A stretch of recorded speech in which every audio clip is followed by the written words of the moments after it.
শীতকাল মানেই কিন্তু বেগুন পোড়া মানে ভালোই লাগে। তো তার জন্যই আজকে দেখো বেগুন পোড়া বানাবো বলে বেগুনটাকে এরকমভাবে বটি দিয়ে কেটে নিয়েছি। আর একটু সর্ষের তেল মাখিয়ে নেব। সর্ষের তেল মাখিয়ে বেগুন পোড়ালে না বেগুনটা বেশ নরম হয়। তো তার জন্য এখানে সর্ষের তেলটাকে বুলিয়ে নিলাম। আর বেগুন পোড়া খেতে বেশ ভালোই লাগে। মুড়ি দিয়ে বলো, রুটি দিয়ে বলো ভালোই লাগে। তো মানে উনানে, মাটির উনানে আঁচ দিয়ে করলে কিন্তু সেটা টেস্ট বেশি হয়।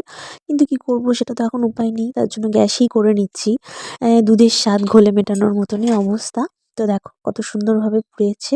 তো তারপরে এটাকে লবণ, তেল, কাঁচা লঙ্কা দিয়ে মাখবো, মেখে মুড়ির সাথে খাওয়া হবে। হ্যালো এভরিওয়ান, আমি পিউ। আমার আরও একটা সুন্দর ভিডিওতে তোমাদের সকলকে জানাই অনেক অনেক ভালোবাসা। তো আজকে দেখো সকাল সকাল স্নান করে নিয়েছি। আর স্নান করার পরে না এত ঠান্ডা লেগে গেছে যে চাদর সোয়েটার আবার পরে নিয়েছি।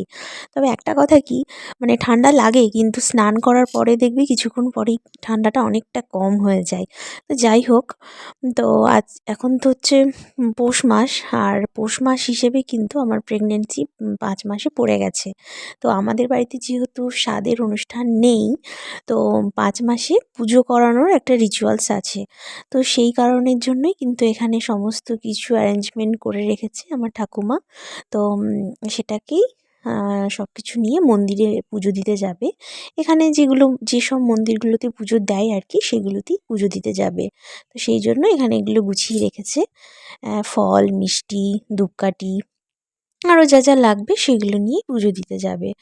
আর আজকে যেহেতু পুজো দেবে, সেই জন্য আমি এখানে মুড়িটা আর খাবো না। সকাল থেকেই যেহেতু না খেয়ে আছি, তো ওই জন্য একটু সুজি বানিয়ে নিচ্ছি আমার জন্য। পুজো না হওয়া পর্যন্ত মুড়িটা আর খাবো না। তো সুজিটা করছি। ভালো করে বেশ লাল লাল করে একটু ভেজে নিয়ে একটু জল দিয়ে দিলাম। তারপরে একটু অল্প দুধ দেবো। আর খেজুর গুড়ের মিষ্টি নিয়ে এসেছিলো ফ্রিজে, সেই রসটা অনেকটা আছে। তো সেই মিষ্টির রসটা দিয়ে সুজিটা একটু বানিয়ে নেব। এরকমভাবে বেশ কম মিষ্টি করেই বানাবো। বেশি মিষ্টিটা না খেতে পারবো না, যেহেতু খালি পেট আছে। সকালবেলাতেই একবারে শুধু খেলে গায়ের মধ্যে কীরকম করে উঠবে। তো অল্প সামান্য দুধ দিলাম। আর খেজুরের গুড়ের মিষ্টির যে রসটা সেটা দেবো। তো চলো এরকমভাবেই সুজিটাকে বেশ একটু মাখা মাখা করেই বানাবো, বেশি ঝোলঝোলে করে বানাবো না, যাতে পিস পিস করে কেটে কেটে চামচের সাহায্যে খেতে পারি। তো এই যে মিষ্টির রস অনেকটা রয়েছে, দেখেছো? তো ফালতু নষ্ট হবে, পড়ে থাকবে, ওই জন্য সুজিটা এরকমভাবেই বানিয়ে নিলাম। আর যেহেতু খুব তাড়াহুড়োর মধ্যে দিয়েই আজকে সুজিটা বানালাম, তার জন্য দেখো আমি কিন্তু তেজপাতাও দিইনি। আর নামানোর শেষে কিন্তু মানে এলাচ দিতেও ভুলে গেছি। তো ফ্লেভারটা একদম সিম্পল ফ্লেভারই হয়েছে।